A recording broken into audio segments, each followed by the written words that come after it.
साई बंदगी सतनाम, सतगुरु बंदी चौड़ कबीर साहब की जय हो। आज हम जानेंगे सतगुरु नितिन साहिब से कि हमें सब चालों को छोड़ के विहंगम चाल से अपनी सुरती को शब्द में लगाना है। सच्चे सतगुरु ही बता सकते हैं विहंगम चाल क्या होती है और कैसे इसको शब्द में लगाना है। सारे पाखंडवाद को छोड़ के परमात्मा को पा सकते हैं।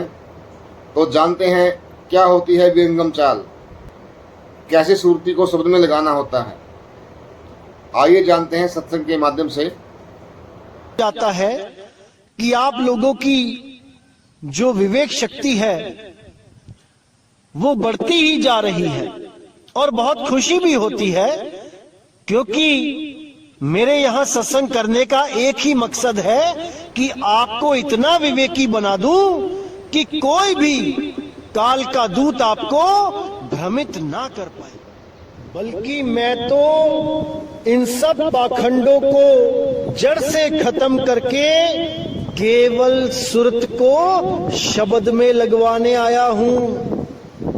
इसके अलावा सब काल जाल है, कुछ भी करोगे इसके अलावा केवल और केवल गर्भ जून में ही आओगे। भरमते रहोगे, भटकते रहोगे, जन्मते और मरते रहोगे। अगर शब्द में सूरत को नहीं संभाला तो इसीलिए मेरे भाइयों हमेशा ही कहता आया हूं कि केवल एक और केवल एक विधि है परमात्मा को पाने की, वो है विहंगम योग। केवल विहंगम योग। और विहंगम योग क्या होता है मैंने कई बार समझाया है। सीधे सुरती को शब्द में लगाना ही विहंगम योग है, ना कि 2, 3, 4, 5 पड़ाव पार कर करके जाना विहंगम योग है। बिल्कुल नहीं। तो इसी को आज क्लियर करेंगे कि आखिर करना क्या है। कुछ लोग श्वासों पे ध्यान लगाने लग जाते हैं और सोचते हैं कि हम विहंगम योग कर रहे हैं। अरे श्वास तो खुद टूटी हुई है 2 हिस्सों में, एक आती है एक जाती है। किस विहंगम योग की बात करते हो आप? ये तो एक झूला है, कभी ऊपर जाता है कभी नीचे जाता है। सुरती को अडोल शब्द में लगने से रोकता है ये श्वासों का हिंडोला। तो आज की वाणी में यही क्लियर करेंगे कि करना क्या है। तो क्या कहती है वाणी? गुरु संतन को जान के हृदय करे प्रतीत, कहे कबीर सुहंस हवे चली है भव जल जीत। यानी जो गुरु जो संतों को जान के, उनको पहचान के, उनके दिव्य ज्ञान को समझ के जो अपने हृदय में प्रतीत कर ले, विश्वास कर ले, वो हंस गति होकर यानी नीर क्षीर का निबेरा करके सत्य को जानकर इस भव जल को जीत के चले जाते हैं। और जो संत को नहीं समझ पाते, संतों के ज्ञान को नहीं समझ पाते, इसी दुनियावी मनमुखी अज्ञान में उलझे रह जाते हैं, वो कभी भवसागर पार नहीं हो पाते। क्योंकि वो भवसागर को समझ ही नहीं पाते कि भवसागर होता क्या है। कोई कहता है भवसागर ही भगसागर है, भग। अरे मेरे भाई, भवसागर ये देह है। इस देह को जानो, ये देह किन तत्वों से बनी है। उन 5 तत्वों में अगर आपकी सुरती रमती है तो समझ लो आप भवसागर में ही हो। अगर आप श्वासों पे ध्यान लगाने लगे हो, श्वासों का अजपा जाप जपने लगे हो, तो आप भवसागर में ही हो। अगर आप त्रिकुटी में ध्यान लगाने लगे हो, इंगला पिंगला सुषमना में ध्यान लगाने लगे हो, तो भवसागर में ही हो आप।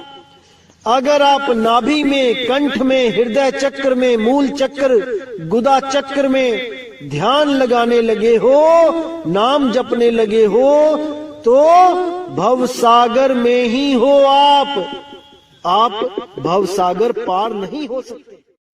तो आगे कहते हैं, सतगुरु तहां आरती करही, सब तज जहां जाए पग धरही, चरणामृत साधन को लीजे, मुख उजाकर अचवन कीजे। यहां कबीर साहब समझा रहे हैं कि जहां पर भी सतगुरु जाएं, वो गुरु जो सत्य का प्रचार कर रहा है वो भी सतगुरु होता है। कोई इस भ्रम में ना रहे कि केवल कबीर साहब को ही सतगुरु कहते हैं। ठीक है, सतगुरु कहते हैं, सत साहिब कहते हैं, लेकिन जिसको कबीर साहब चुन लेते हैं अपना प्रचार करने के लिए, वो भी सतगुरु ही होता है, वो असतगुरु नहीं होता है। इसको अच्छी तरह समझ लो। सतगुरु सोई सतनाम बतावे, बाकी गुरु कोई काम ना आवे। अब जो सतनाम है वो क्या है, उसको जानना है। उसको जनवाने वाला गुरु ही सतगुरु है। अब कुछ लोग क्या करते हैं, जो सोहंग के पुजारी हैं, वो सतनाम को सोहंग फिट कर देते हैं कि सतनाम ही सोहंग है। लेकिन कबीर साहब क्या कहते हैं, सोहंग सोहंग जपी मुआ, व्यर्थ जन्म गवाया। यानी सोहम सतनाम नहीं है। तो क्या है सतनाम, इसको जानना है। असल में सतनाम और कबीर साहब एक ही चीज है, लेकिन ये अज्ञानी गुरु नहीं समझ पाते इन बातों को। इसीलिए इन लोगों से बचने को कहा है कबीर साहब ने। तो साहिब कहते हैं, झूठे गुरु को झटक दे, शिष्य शाखा को फूक, वाह में दोष जरा नहीं, शब्द कहा हम कूक। ये जितने भी अधूरे गुरु हैं और इनके लाखों करोड़ों शिष्य, कहते हैं शिष्य शाखा को फूक। ये लंबी लंबी लाइनें लगी हैं, फूक दे उनको, मतलब मोह भंग कर दे अपना वहां से कि देखो मेरे गुरुजी के पास कितनी संगत है, 1 करोड़ 2 करोड़ 5 करोड़। फूक दे उस संगत को। अब इसका मतलब ये नहीं है कि आग लगा के फूक दे, इसका मतलब है विवेक के द्वारा उनसे अलग हो जाओ, तभी कल्याण होगा। अन्यथा उन्हीं भेड़ की लाइनों में आप भी एक भेड़ बनके शामिल हो जाओगे। इसीलिए विवेक दिया जाता है ताकि आप उन भेड़ों की लाइनों से अलग खड़े नजर आओ। इसीलिए विवेक दिया जाता है। तो साहिब ने यहां पे साफ कह दिया कि जहां भी सतगुरु मिले उनकी आरती करो, उनके ऊपर तन मन धन निछावर करो, क्योंकि वही एक ऐसी हस्ती है जिनकी आपने सेवा करनी है।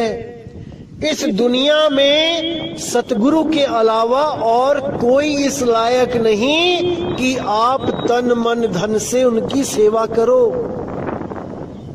कुछ लोग सोचेंगे कि माता पिता क्यों नहीं, ठीक है, माता पिता की भी सेवा करनी चाहिए, लेकिन माता पिता और सतगुरु का कोई मेल नहीं है।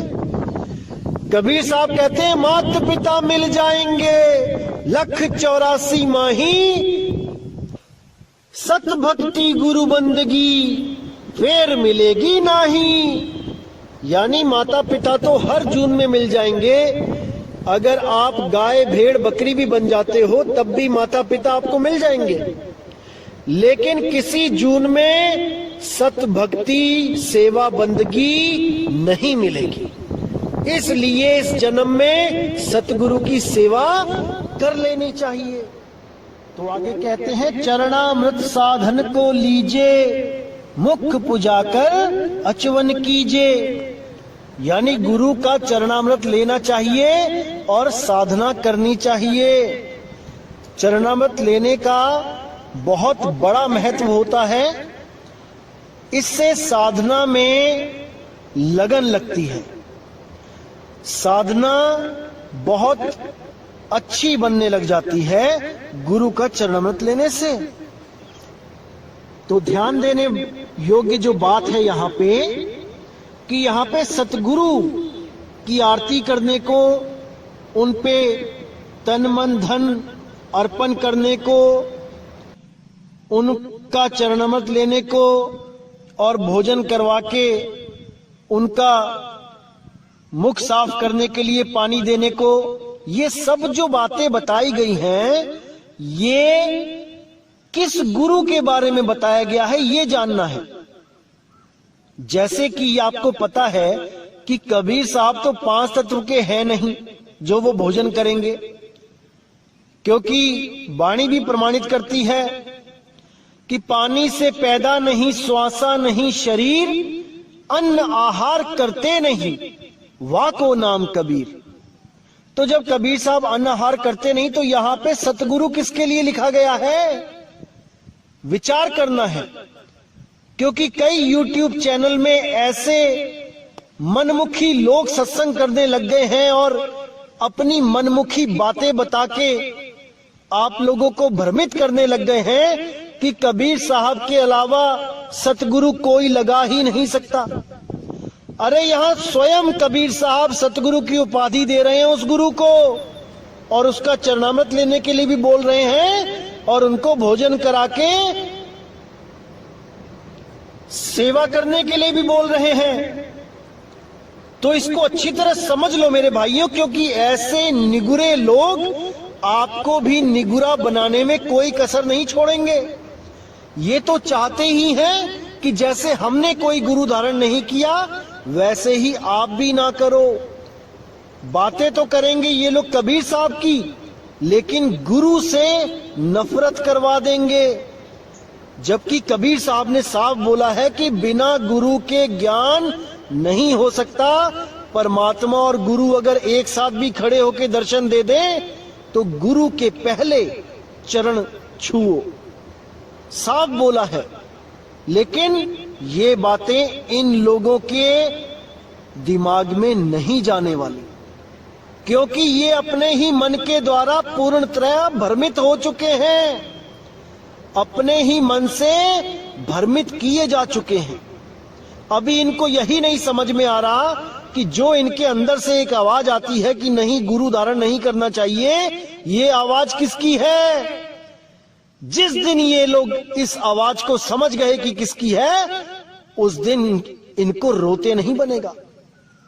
अभी तो हंसते हैं ये लोग, लेकिन जब इनको समझ में आ गया कि ये काल अंदर से प्रेरणा दे रहा था कि गुरु धारण मत करना, और इन्होंने उस काल की आवाज को मान लिया और इन्होंने जीवन भर गुरु नहीं धारण किया और केवल किताबें पढ़ के अपने आप ही उस सिद्धांत तक पहुंचने की कोशिश करी, जिसके लिए कबीर साहब ने कहा है, कोटि जन्म का पंथ था, पल में दिया पहुंचाए, सतगुरु बड़े दयाल हैं, जो भेद दिया बतलाए।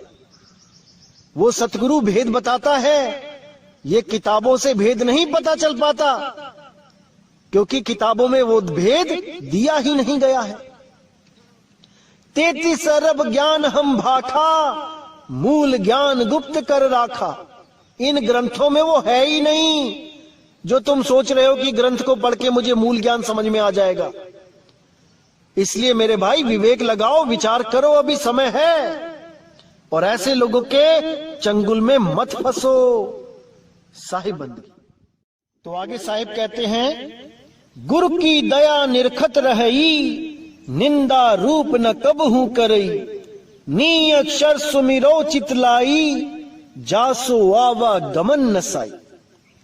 कि गुरु की दया हमेशा निरखते रहिए, वो जरूर होगी, वो दयाल आप पे जरूर दया करेगा। निंदा रूप न कबहू करई, कभी सपने में भी गुरु की निंदा नहीं करनी है। नी अक्षर सुमिरो चितलाई, उस नी अक्षर नाम को हमेशा याद करते रहो, उसमें अपना सुरती को टिकाते रहो। जासो आवागमन नसाई, जिससे आपका आवागमन सदा सदा के लिए समाप्त हो जाए। नी अक्षर को निरखे भावा, देह छोड़ सतलोक सिधावा। गुरु के वचन सोच कर माना, नाम बिना मिथ्या जग जाना। और न देख और नहीं पेख है, निस दिन पल पल नाम विवेक है। तो यहां पे बिल्कुल क्लियर कर दिया कि केवल भाव नी अक्षर के लिए होना चाहिए। इन अक्षर ज्ञान के लिए कोई भाव मन में ना रखे कि कोई मंत्र मिलेगा तब मैं पार होऊंगा। वो अकह अनाम है, वो नी अक्षर नाम है। केवल भाव उसी के लिए होना चाहिए। देह छोड़ सतलोक सिधावा, इस देह को त्याग के हमेशा के लिए उस नी अक्षर में इस सुरत को समा जाना है। गुरु के वचन सोच कर माना, नाम बिना मिथ्या जग जाना।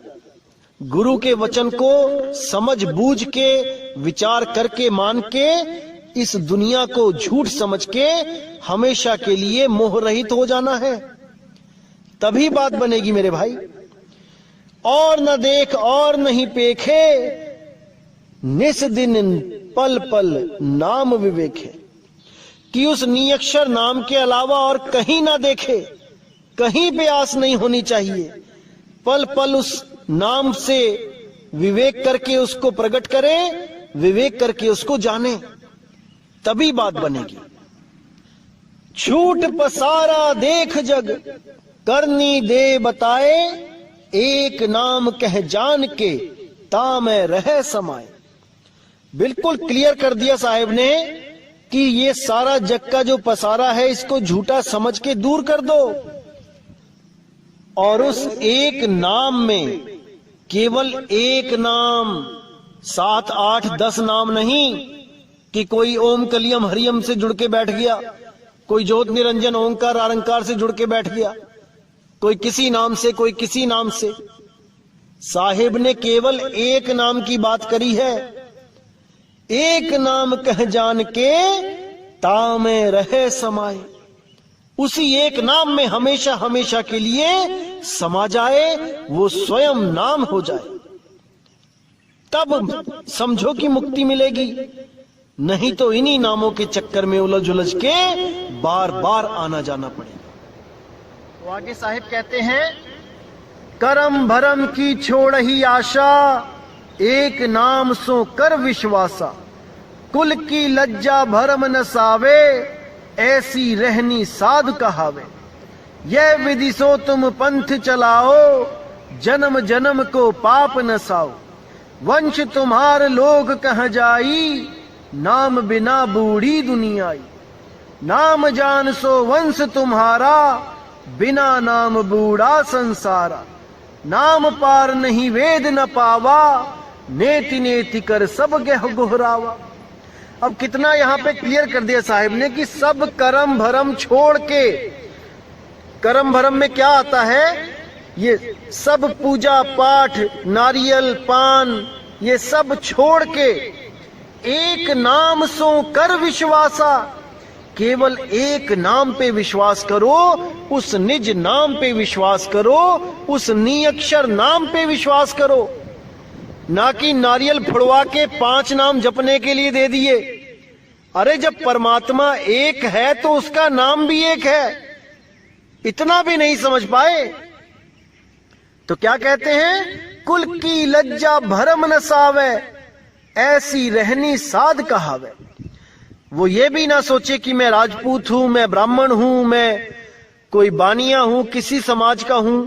नहीं, जब वो परमात्मा को प्रेम करता है तो वो जीव है और उसको पाना है केवल पीव को, बीच में कुछ नहीं, कोई जात नहीं, कोई पात नहीं, कोई मंदिर नहीं, कोई मस्जिद नहीं, कुछ नहीं। यह विधि सो तुम पंथ चलाओ, जन्म जन्म को पाप नसाओ। इस विधि से तुम पंथ चलाना धर्मदास, और जन्म जन्म के लोगों के जो पाप हैं उनको नष्ट करवा देना। वंश तुम्हारा लोक कह जाई, नाम बिना बूढ़ी दुनियाई। नाम जान सो वंश तुम्हारा, बिना नाम बूढ़ा संसारा। कि जो भी तुम्हारे वंश में आएगा वो तर जाएगा। किस वंश में? गुरु शिष्य वंश में, ना कि गुरु पुत्र वंश में। नाम बिना बूढ़ी दुनियाई, नाम के बिना सारी दुनिया बूढ़ेगी यानी डूबेगी। नाम जान सो वंश तुम्हारा, जो तुम्हारा अके अनाम, वो नियक्षर नाम जानता है वही तुम्हारा वंश है। जो ये 5 नाम देते हैं ये तुम्हारा वंश नहीं है, ये काल घुसा हुआ है तुम्हारे वंश में। तो साहिब कहते हैं नाम जान सो वंश तुम्हारा, जो तुम्हारे नाम को जानते हैं वही तुम्हारा वंश है। बिना नाम बूढ़ा संसारा, बिना नाम के सारा संसार भी बूढ़ेगा, और ये जो गद्दियों पे बैठे हैं 5-5 नाम देते हैं ये भी बूढ़ेंगे, क्योंकि ये भी संसारी गुरु हैं, ये तुम्हारे वंशज नहीं हैं। ये केवल नाम के वंशज हैं, काम के वंशज नहीं हैं। नाम पार नहीं वेद न पावा, नेति नेति कर सब गोहरावा। कि इस नाम को वेद भी नहीं जान पाए। और जो ये गुरु लोग वेदों की दुहाई देते हैं कि वेदों में कबीर साहब ने साधना बताई है वेदों के द्वारा, ये सब झूठ बोलते हैं। कबीर साहब तो कहते हैं वेद हमारा भेद है, हम वेदन के माही, जौन भेद से मैं मिलूं, वेद हूं जानत नहीं। जब वेद जानते ही नहीं है तो उसको खोल ही क्यों रहे हो? खोल के भी क्या मिलेगा? अगर कहीं चंद अक्षर ढूंढ भी लिए कबीर कबीर कबीर लिखा हुआ, तब भी वो जानते नहीं है कबीर को। खोलना ना खोलना एक बराबर है। तो जब हम वेद पुराण गीता और भी कई ग्रंथ जब हम पढ़ते हैं, तो जैसे मैंने पुराण में भी दिखाया था कि वहां पर सोहंग नाम दिया हुआ था, मंत्र दिया हुआ था, और उसके कई हजार जाप करने की बात की गई थी। इसी प्रकार कई हजार जाप करने के बाद सोहंग के तब जीव ब्रह्म अवस्था को प्राप्त होता है। अब कुछ कबीर पंथी भी ऐसे हैं जो सोहंग नाम से, सोहंग अजपा जाप जपवा के परमात्मा प्राप्त करने का दावा करते हैं, और श्वासों पे ही ध्यान लगाते हैं, श्वासों को ही सत्य मानते हैं, और ये दावा भी करते हैं कि कबीर साहब ने हमेशा श्वासों पे ही ध्यान लगाने की बात करी है, जबकि वो सत्य को नहीं जानते। कबीर साहब ने तो श्वासा को बंधन बोला है कि इस सांस के द्वारा ही जीव बंधन में है। अगर इस सांस से वो अपने आप को अलग कर ले तो इस जीव को पकड़ने वाला कोई नहीं। ये सुरती हमेशा के लिए जीव अवस्था से पीव अवस्था में प्राप्त हो जाएगी, चली जाएगी। लेकिन ये लोग नहीं जान पाए कि कैसे अलग करना है, और जो गांठ पहले से ही पड़ी हुई थी उसी गांठ को और मजबूत करने में लग गए, जबकि गांठ खोलनी थी। तो कैसे ये पवन के साथ सुरती का मेल हो जाता है और बंधन में आ जाता है, इसका जिक्र करते हुए कबीर साहब ने वाणी में क्या बोला है, आइए देखते हैं। तो साहिब कहते हैं, काया भरम भेद अधिकारा, नीर पवन दोई यस बैठारा, नीर नाम ते उत्पत्ति होई, नीर ही साधे मरे न कोई। यहां पे कबीर साहब काल जाल के बारे में बता रहे हैं कि कैसे काल ने जुगत लगा के इस जीव को उलझाया है, किन दो तत्वों में सबसे ज्यादा जीव को उलझा रखा है, वो है नीर और पवन। इन दोनों को अगर आपने समझ लिया और इनसे अलग होने की विधि जान ली तो समझ जाना मेरे भाई कि आप मुक्त हैं। तो क्या कहते हैं, काया भरम भेद अधिकारा, नीर पवन दोई अस बैठारा, नीर नाम ते उत्पत्त होई, नीर ही साधे मरे ना कोई। यानी पानी के द्वारा जब बीज बनाया जाता है और पानी से ही सबको पैदा किया जाता है, तो वही काल का पहला जाल है, क्योंकि सारे शरीर पानी से ही पैदा किए जा रहे हैं। और पानी से पैदा करने के बाद दूसरा जाल क्या है, दूसर पवन अंग की धारा, तापर सोहंग सुरती बैठारा। उस पवन धार को जोड़ दिया जाता है इस जीव के शरीर से और उस पे सुरती, सोहंग सुरती को बैठा दिया जाता है। अब पवन पे कौन बैठा है, सोहंग सुरती, और वो उसको एक वाहन के रूप में चला रही है। जैसे आप मोटरसाइकिल के ऊपर बैठ के एक शहर से दूसरे शहर में जाओ तो मोटरसाइकिल तो जड़ है और आप चेतन हो, आप चला रहे हो इसलिए वो चल रही है। तो आप चला रहे हो इसलिए वो एक शहर से दूसरे शहर में जा रही है और वो जा रही है इसलिए आप भी जा रहे हो। समझो इस बात को कि गाड़ी के ऊपर आप बैठे हो, आपकी वजह से गाड़ी चल रही है और गाड़ी की वजह से आप भी चल रहे हो। तो यही वो गांठ है जिसको खोलना है, क्योंकि पवन के द्वारा ही ये सुरती एक शरीर से दूसरे शरीर में जा रही है, एक गर्भ से दूसरे गर्भ में जा रही है। जिस गुरु ने दोबारा आपको इसी पवन से जोड़ दिया, ये कहकर कि तुम इस पवन से जुड़ जाओ, इस पवन से साधन करो, सुरती लगाओ इस पवन पे, तो समझ जाना मेरे भाई कि आपको उसने एक और गांठ में जोड़ दिया है। गांठ खोलने की जगह एक और गांठ मार दी वहां पे। अब आप सारी उम्र अलग नहीं हो सकते। इसीलिए सतगुरु क्या करते हैं, उस गांठ को खोल देते हैं। तो क्या बोलते हैं, दूसर पवन अंग की धारा, तापर सोहंग सुरती बैठारा। पवन भेद है अगम अपारा, आदि अंत सब कीन पसारा। यही पवन और जल, यही दोनों की वजह से इस आदि अंत का पसारा पड़ा हुआ है। ये दोनों खत्म हो जाएं तो यहां पर कोई जीव ना रह पाए। पवन डारी श्वासा अवगाहा, बिन सतगुरु पावै नहीं लाहा। अवगाहा का मतलब होता है बहुत गूढ़ भेद रहस्य। पवन डारी श्वासा अवगाहा, यानी इस पवन का भेद बताने वाला कोई बिरला ही गुरु होगा जो इस गूढ़ ज्ञान को बताएगा और इन दोनों जो भरम जाल हैं, पवन और जल, इन दोनों से आपको अलग कर देगा। बिन सतगुरु पावे नहीं लाहा, बिना सतगुरु के आप इन दोनों तत्वों से जुदा नहीं हो सकते। आप श्वासों से अलग हो ही नहीं सकते, बल्कि ऐसे गुरु मिलेंगे जो इन श्वासों के द्वारा आपको सूक्ष्म शरीरों की सैर करवाने लग जाएंगे। याद रखना मेरे भाइयों, सूक्ष्म शरीर में भले चले जाओ, लेकिन पवन का जो बंधन है वो वहां पे भी है। सूक्ष्म शरीरों में भी आप सांस लेते हो, वहां पे भी आप मुक्त नहीं हो, क्योंकि जहां पे भी सांस है वहां गिनती है, और जहां पे भी गिनती है वो काल का जाल है। क्योंकि श्वासें गिनती में ही मिलती हैं, चाहे स्थूल शरीर हो चाहे सूक्ष्म शरीर हो।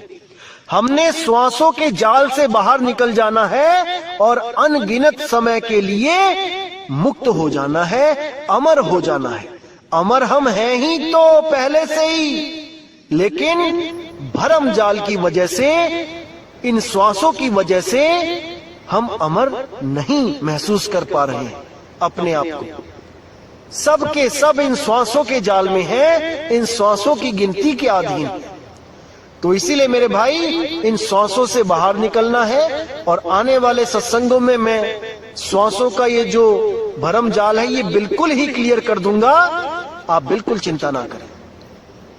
तो दोस्तों आज का सत्संग यहीं समाप्त करते हैं, और बंदी छोड़ से यही अरदास करूंगा कि आप सब मेरे भाइयों का विवेक हमेशा हमेशा के लिए जाग जाए, ताकि कोई भी ऐसा कालदूत आपको भरमा ना पाए जो ये बोल के भ्रमित कर दे कि कबीर साहब भी श्वासों के जाप की बात करते हैं।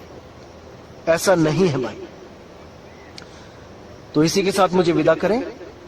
जय गुरु बंदी छोड़ वैराग साहिब, जय गुरु बंदी छोड़ साधु शरण साहिब, जय गुरु बंदी छोड़ बाबा मदन साहिब, मेरे बाबा नानक साहिब, मेरे गुरु रविदास जी, मेरे गुरु अंगद देव जी, मेरे बुल्ला शाह बाबा जी, सब संतों की जय हो। जय जय सतगुरु बंदी छोड़ सतगुरु सत्य कबीर साहिब की सदा ही जय हो, सदा ही जय हो मेरे मालिक की। साहिब बंदगी सतनाम।